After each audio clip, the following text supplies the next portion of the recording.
Hai anak-anak, selamat datang kembali di pembelajaran Bahasa Indonesia kita, masih bersama Ibu Anastasia Sinaga. Nah, anak-anak sekalian, hari ini Ibu akan menjelaskan materi terakhir yang berada pada bab 6 yang berjudulkan menilai karya melalui kritik dan esai. Nah, seperti yang kalian lihat pada tampilan, bab 6 ini merupakan bab terakhir pada pembelajaran kita Bahasa Indonesia di kelas 12. Untuk itu, hari ini Ibu akan menjelaskan keseluruhan isi dari bab 6 ini, dimulai dari indikator pencapaian pertama sampai ke indikator pencapaian yang terakhir. Untuk itu, materi yang sebelumnya jangan dilupakan karena masih berkesinambungan dengan materi yang berikutnya. Selain itu juga akan diujiankan pada ujian sekolah, kemudian ada nanti ujian praktiknya. Jadi, Ibu harapkan anak-anak bisa mengikuti video pembelajaran ini dengan saksama. Nah, anak-anak sekalian, coba perhatikan seperti yang sudah tampil. Di bab 6 menilai karya melalui kritik dan esai ini ada 6 indikator pencapaian di dalamnya. Apa saja itu, Bu? Nah, yang pertama ada dia nanti membandingkan kritik sastra dan esai, kemudian menyusun kritik dan esai, kemudian nanti ada menganalisis sistematika dan kebahasaan kritik dan esai, kemudian yang keempat ada mengonstruksi kritik dan esai, kemudian yang kelima nanti ada mengidentifikasi nilai-nilai yang terdapat dalam buku pengayaan dan buku drama, kemudian yang terakhir merefleksi nilai dalam buku non-fiksi dan buku drama. Itulah yang akan Ibu jelaskan hari ini, dan Ibu harap nanti jika ada poin pentingnya dicatat. Baik, anak-anak sekalian, sesuai dengan judul kita pada bab 6, berarti itu kita membahas intinya mengenai kritik dan esai. Anak-anak sekalian, sebelumnya kalian sudah belajar mengenai artikel. Nah, artikel itu kan didapat di dalam kolom bebas ya kan, baik itu surat kabar dan lain sebagainya. Jadi anak-anak sekalian, di dalam kolom bebas itu selain artikel, kemudian ada resensi dan ada ulasan, maka ada juga di dalamnya itu kritik dan esai. Untuk itu, Ibu mau tanya dulu, siapa di sini yang pernah mendapatkan yang namanya sebuah kritik? Mungkin banyak ya yang mendapatkan kritik. Kemudian dari kalian yang mendapatkan kritik tersebut, apa yang terlintas dalam benakmu ketika ada seseorang menyampaikan kritik? Ayo. Nah, mungkin dari kita yang mendapatkan kritik, mungkin kita terlintas bahwasannya kritik itu merupakan celaan ataupun pernyataan yang mengungkap kekurangan karya seseorang. Iya kan? Rata-rata mengatakan seperti itu. Jadi, tentulah tidak salah jika yang dimaksud adalah kritik tanpa dasar. Itu biasa. Nah, tapi yang dimaksud dengan kritik di dalam pembelajaran kali ini, anak-anak sekalian, kritik itu didasarkan atas analisis yang mendalam.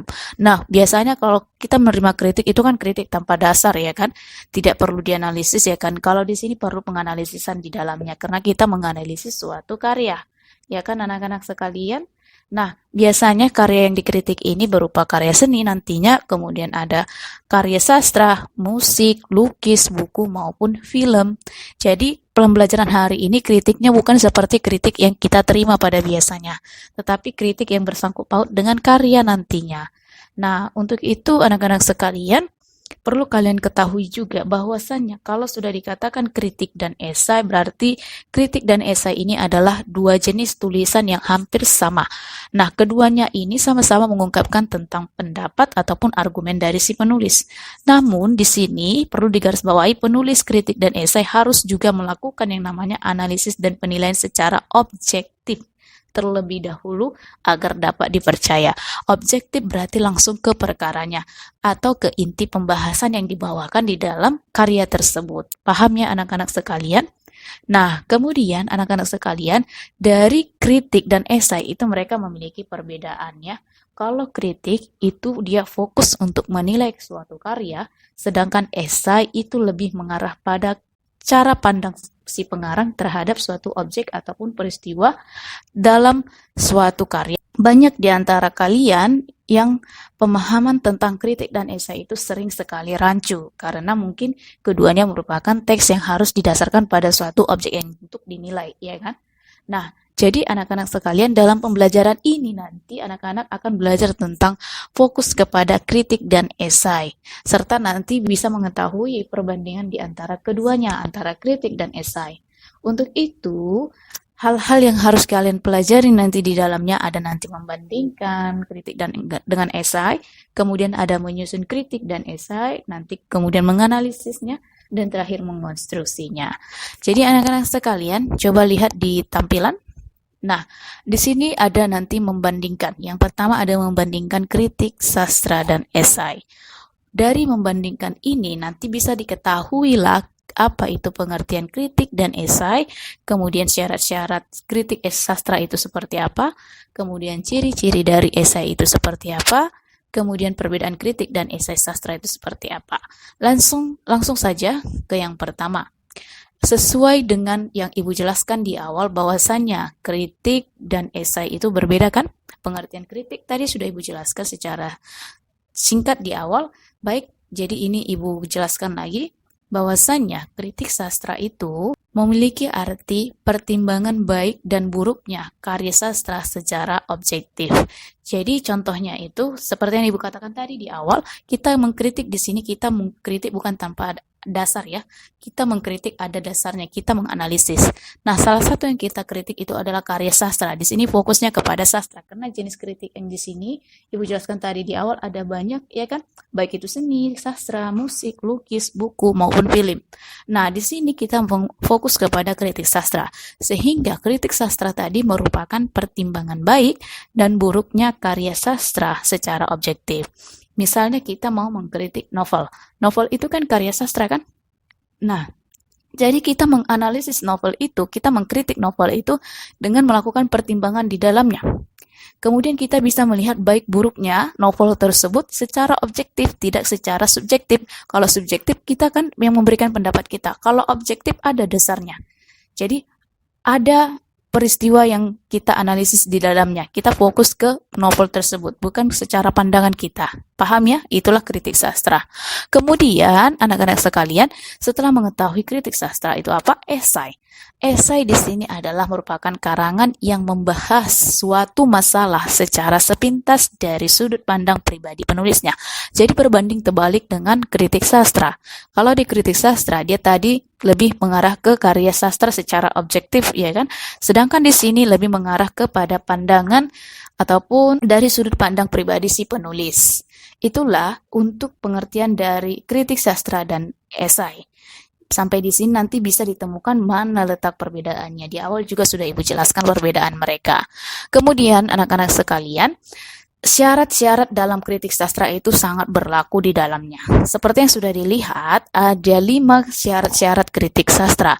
Ataupun kalau kita melakukan kritik suatu karya sastra, maka ada syarat-syarat di dalamnya. Syarat yang pertama yaitu kritikan diupayakan dapat membangun dan menaikkan taraf kehidupan sastra. Maksud dari syarat pertama ini adalah ketika kita memberikan suatu kritikan, hendaklah kita dapat membangun kemudian menaikkan taraf kehidupan sastra, bukan malah menjatuhkan kehidupan sastra di Indonesia saat ini, ya kan? Seperti yang kita ketahui, kehidupan sastra di Indonesia sangat minim karena jiwa-jiwa untuk melanjutkan kehidupan sastra itu semakin berkurang. Untuk itu ketika kita mengkritiki suatu karya sastra, bisa itu novel, bisa itu puisi dan sebagainya, makanya kita harus mengupayakan membangunnya. Kita memberikan kritik-kritikan yang positif yang bisa membangun di dalamnya. Kemudian kritik yang kedua syaratnya itu yaitu memberikan kritikan yang harus bersifat objektif. Itu sudah pasti dari pengertiannya tadi dia mengatakan secara objektif langsung kepada dasarnya ke novelnya tersebut jika novel yang dikritik. Kalau puisi ke puisinya langsung. Itu dia secara objektif, bukan dari subjektif. Garis bawahi secara objektif. Kemudian syarat yang ketiga yaitu kritikan harus mampu memperbaiki cara berpikir, kemudian cara hidup dan cara bekerja para sastrawan. Nah, maksudnya di sini ketika kita hendak mengkritik, kita usahakan, kita lihat. Mungkin dari situ nanti kita bisa menafsirkan bagaimana pandangan si pengarang, ya kan? Kemudian cara hidupnya, cara bekerja para sastrawan. Dengan mengkritik itu kita bisa memperbaiki nanti ke depannya cara berpikir. Cara berpikir di sini maksudnya cara si penulis ataupun nanti sastrawan itu menuliskan karyanya tersebut. Nah, jadi untuk itu berikan juga kritikan positif di dalamnya yang mampu nanti memperbaiki cara berpikir, cara hidup, cara bekerja para sastrawan.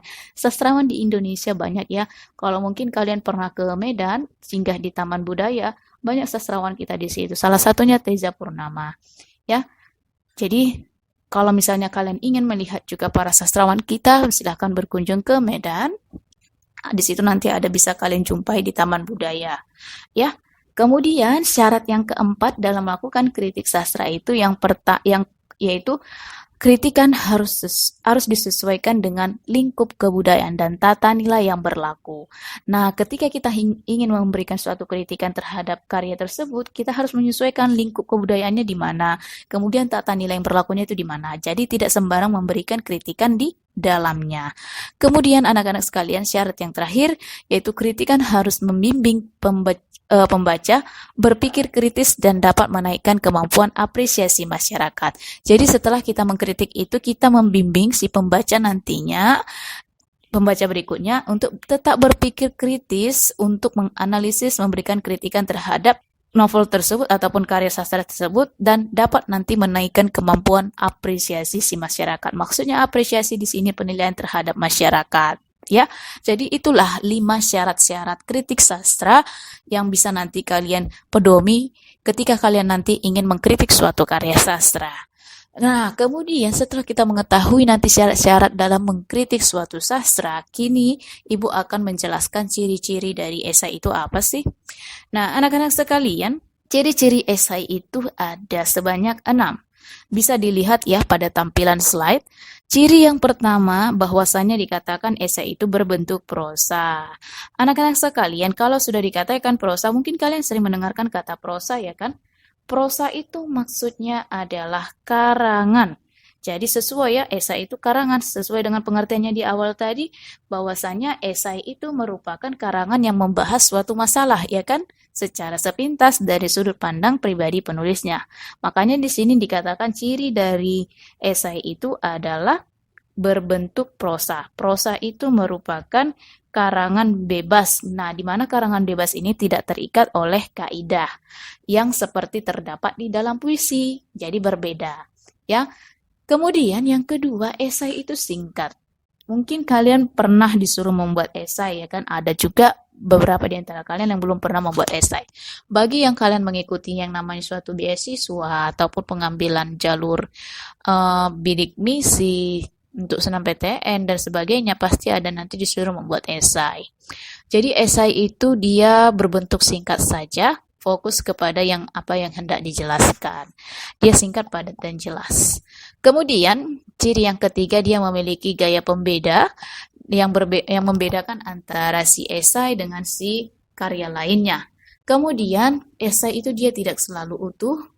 Kemudian esai itu dia bercirikan memenuhi keutuhan si penulis dan esai itu nanti mempunyai nada pribadi yang bersifat personal sesuai dengan yang dikatakan tadi yaitu subjektif, ya kan? Itulah 6 ciri dari esai, dimulai dari berbentuk prosa sampai kepada mempunyai nada pribadi atau bersifat personal. Kemudian anak-anak sekalian, tadi Ibu sudah menjelaskan pengertian dari kritik itu apa, esai itu apa, kemudian ciri dari esai juga ada, syarat-syarat dari kritik sastra juga ada. Untuk itu kita bisa melihat perbedaan kritik dan esai saat ini. Seperti yang sudah tampil, bahwasannya perbedaan kritik dan esai itu bisa kita lihat berdasarkan 2 pandangan. Yang pertama, kita bisa melihat perbedaan kritik dan esai itu berdasarkan pengetahuan dalam kurung itu isi yang dikaji di dalamnya. Kemudian kita bisa melihat berdasarkan pandangan si penulisnya. Bagaimana itu? Nah, di sini pertama kita bahas perbedaan kritik dan esai berdasarkan pengetahuan atau dari segi isinya. Jadi, ada 3 nanti yang mendasari mereka. Untuk kritik, kalau dia kritik berdasarkan isi, objek kajiannya itu berupa karya. Sesuai dengan yang Ibu sampaikan di awal ya, dia berupa karya. Objek yang dikajinya itu berupa karya, baik itu karya sastra, musik, seni, lukis, dan sebagainya. Sedangkan kalau esai dari segi isi, objek kajiannya itu berupa karya dan fenomena. Jadi fenomena itu seperti yang kita ketahui apa yang bisa disaksikan oleh panca indera kita. Itu fenomena ya kan? Nah, kemudian dari segi isi yang kedua, bahwasanya kritik itu terdapat deskripsi karyanya. Paham maksud deskripsi karyanya? Berarti kita menggambarkan isi dari karya tersebut. Bisa saja kita menjelaskan sinopsis dari sastra tersebut, bisa kita menjelaskan identitas karya tersebut, dan sebagainya. Sedangkan kalau di esai, di bagian isi, tidak ada deskripsi, ringkasan, atau sinopsis karya tersebut. Tidak ada sama sekali. Kemudian yang ketiga, bahwasanya kritik itu data yang disajikan bersifat objektif, ya sesuai dengan yang di awal, masih berkaitan Ibu sampaikan di awal. Dia lebih fokus ke objektif, ya, ke karyanya itu. Sedangkan kalau esai itu tidak selalu membutuhkan data di dalamnya. Itulah untuk berdasarkan kritik dan esai berdasarkan pengetahuan isinya. Kalau dari segi berdasarkan pandangan penulisnya sama, ada 3. Kalau dia kritik, penilaian terhadap karya dilakukan secara objektif, ya, disertai dengan data dan alasan logis. Sedangkan esai, kajiannya itu dilakukan secara subjektif, jadi dia subjektif berdasarkan pendapat si penulis esai itu sendiri. Kemudian yang kedua, bahwasannya kritik itu penilaiannya sering menggunakan kajian teori yang sudah mapan di dalamnya. Jadi ada kumpulan teori-teori dari para ahli, sumber-sumber referensi yang lain. Sedangkan kalau di esai itu jarang, hampir bahkan tidak pernah mencantumkan kajian teori di dalamnya. Jadi tidak ada kutipan contohnya seperti ini. Menurut buku ini, menulis adalah ini. Itu tidak ada ditemukan di esai. Tapi kalau dikritik itu ada, ya. Itu yang perbedaan keduanya. Kemudian yang ketiga, bahwasannya dikritik itu pembahasan terhadap karya secara utuh dan menyeluruh.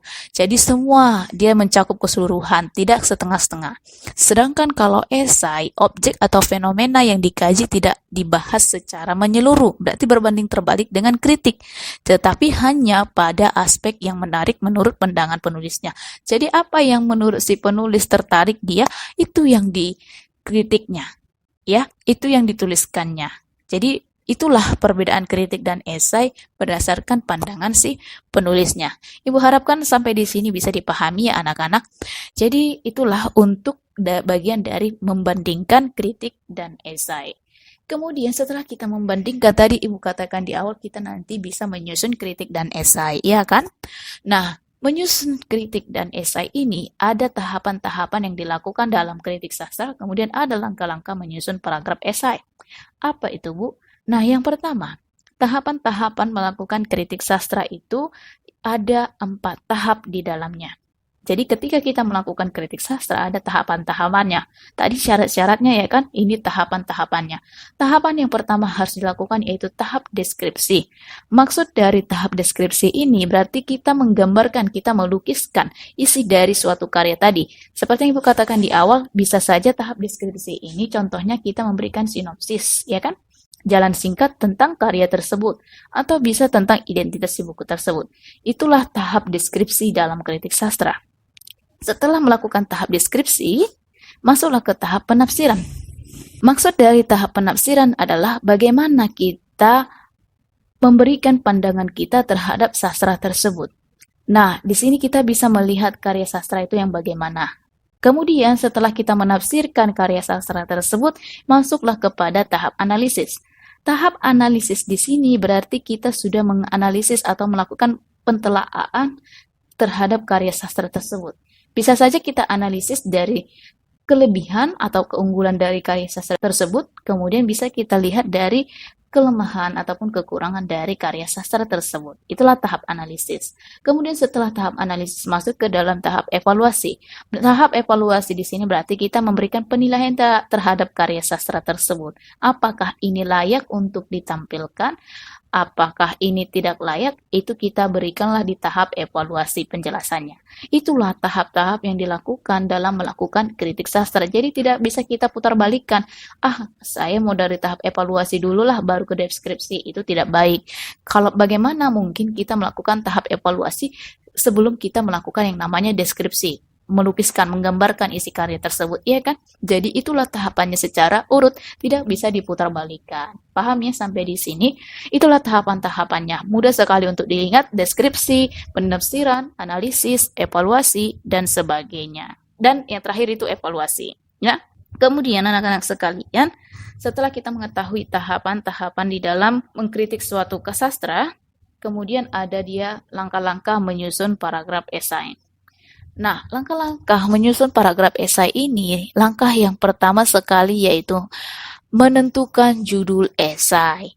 Jadi setelah kita mempunyai niat untuk melakukan namanya penyusunan suatu paragraf esai, berarti kita harus menentukan yaitu judul esai kita itu tentang apa.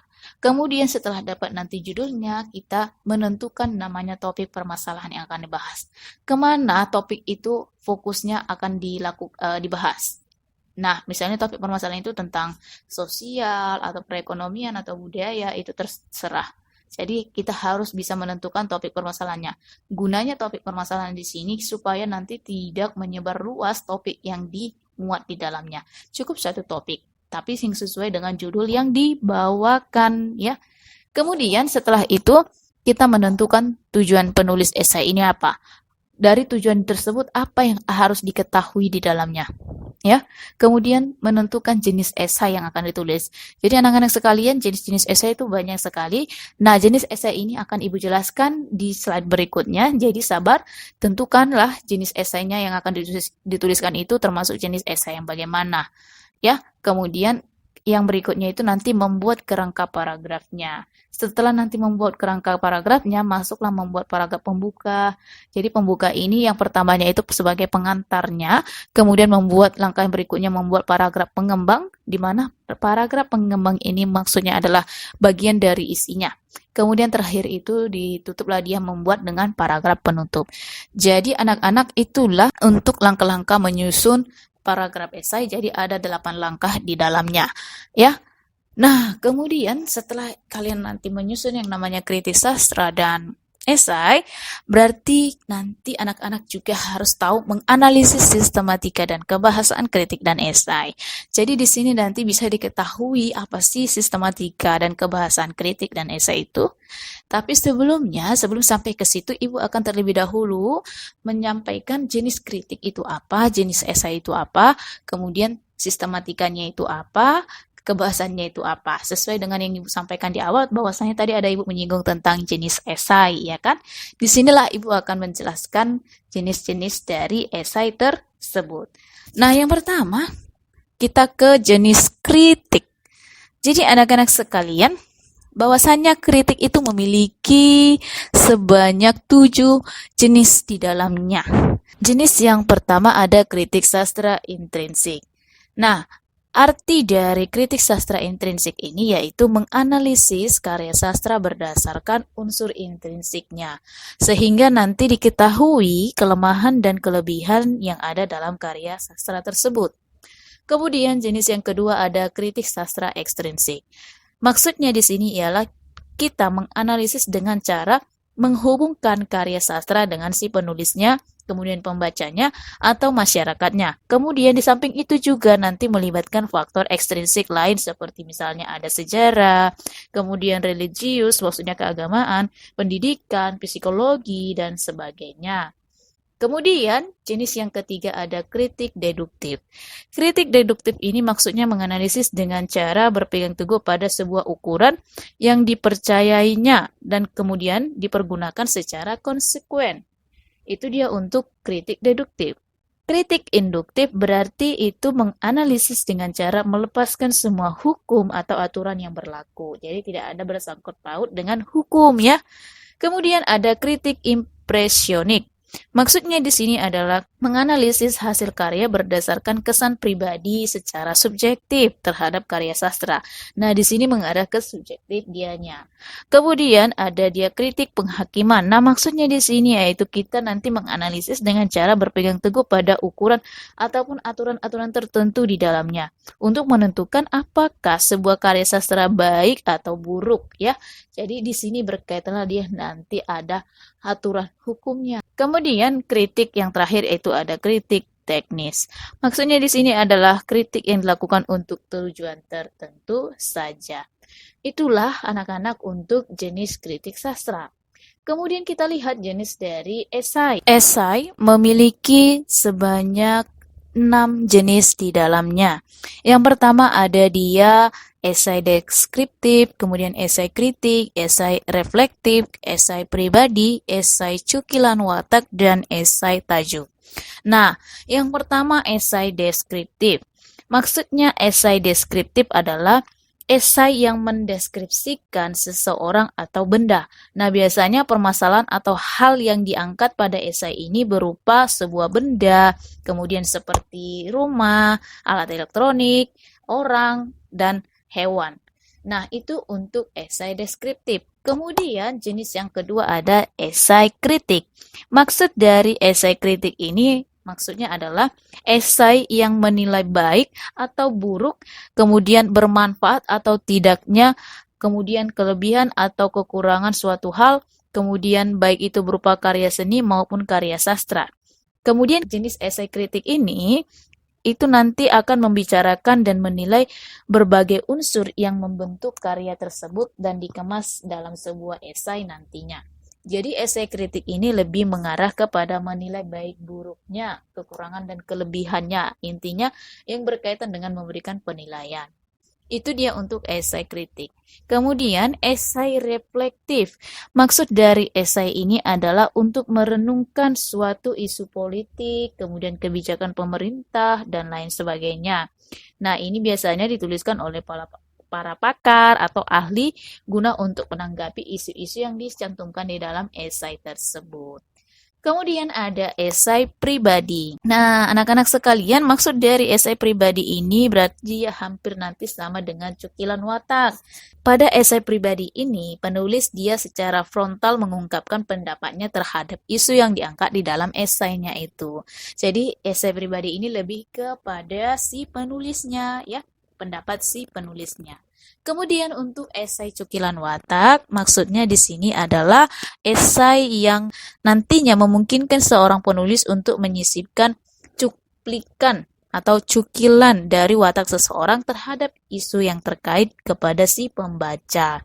Nah, biasanya esai ini tidak menjabarkan secara lengkap nanti biografi seorang tokoh, melainkan dia nanti hanya mengungkapkan sepenggal watak atau sifat yang dimiliki seorang tokoh yang terkait dalam isu yang dibawakan dalam esai tersebut.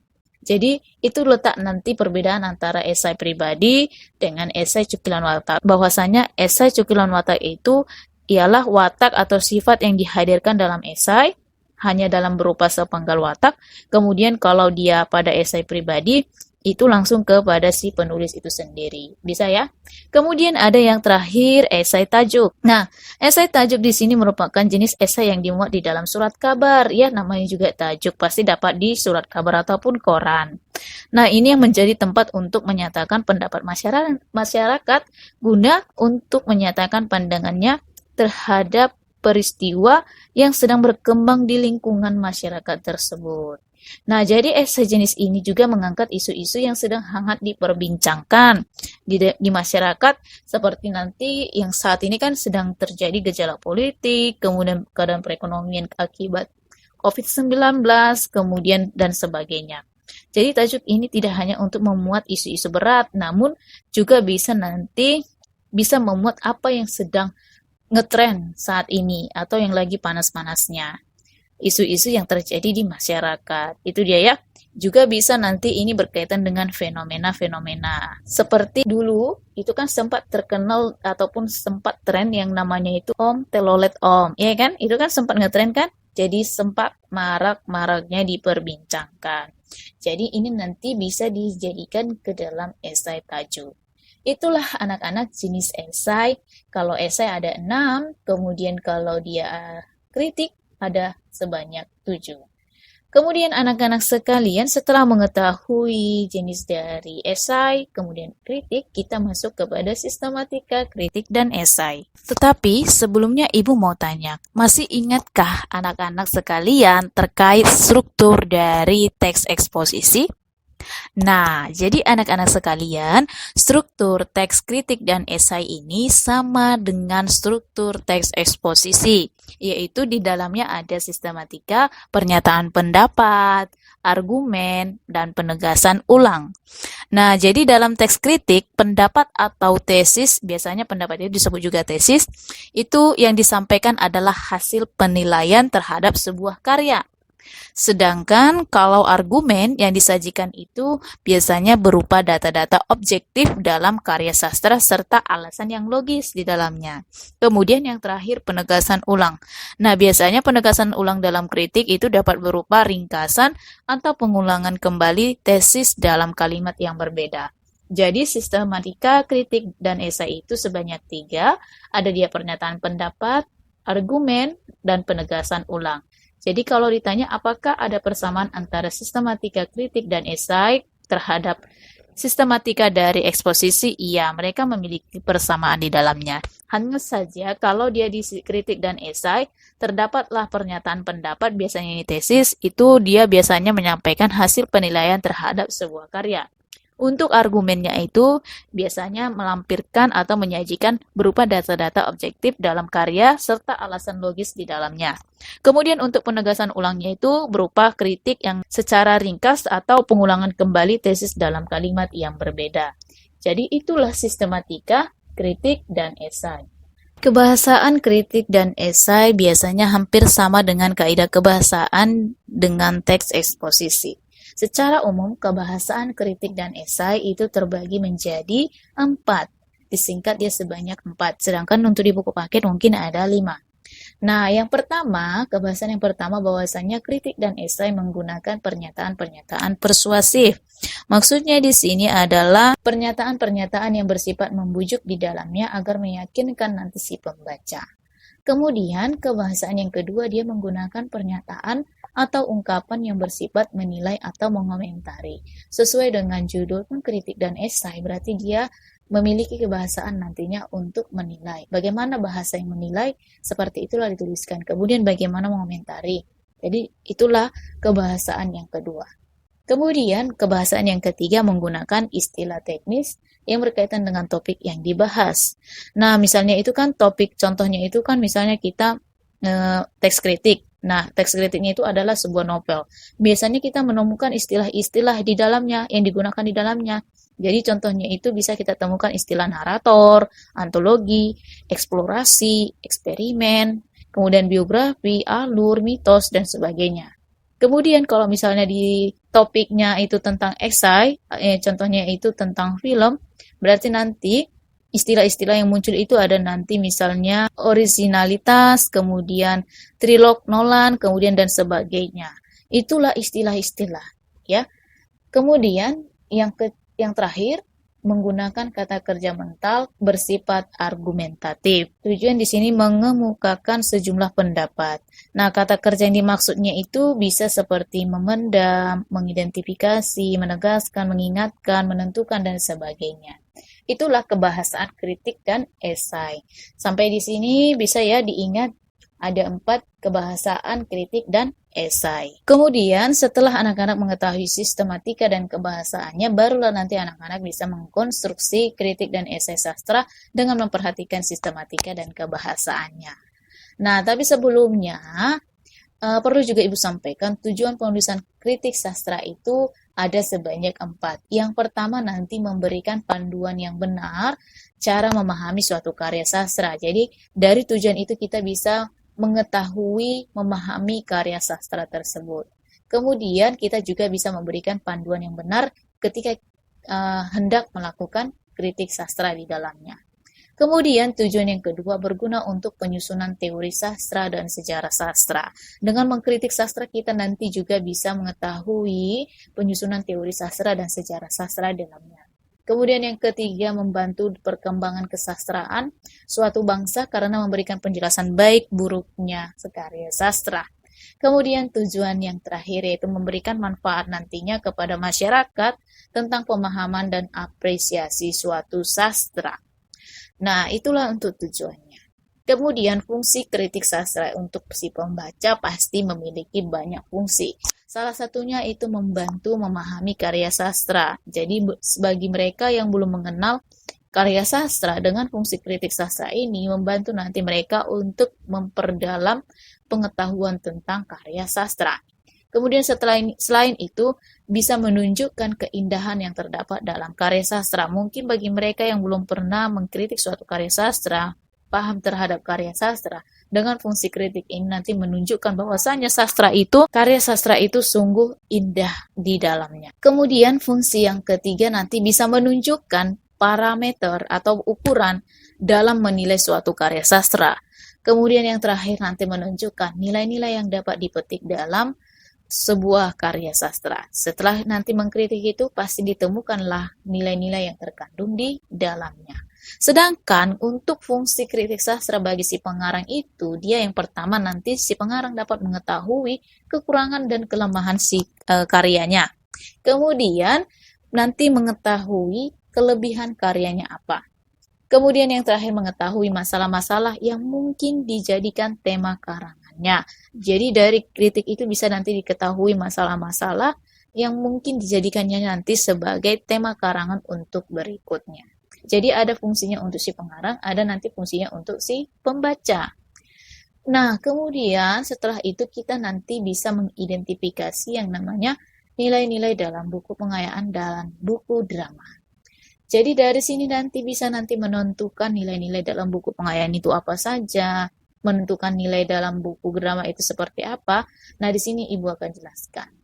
Nah, biasanya anak-anak sekalian, buku pengayaan keterampilan biasanya memuat materi yang dapat meningkatkan, kemudian mengembangkan dan memperkaya kemampuan menghitung, memberi nama, menghubungkan, dan mengomunikasikan kepada orang lain, sehingga nantinya mendorong untuk berkarya, dan bekerja secara praktis. Biasanya buku pengayaan kepribadian merupakan buku-buku yang dapat nanti meningkatkan kualitas kepribadian, baik itu sikap juga, dan pengalaman batin pembaca.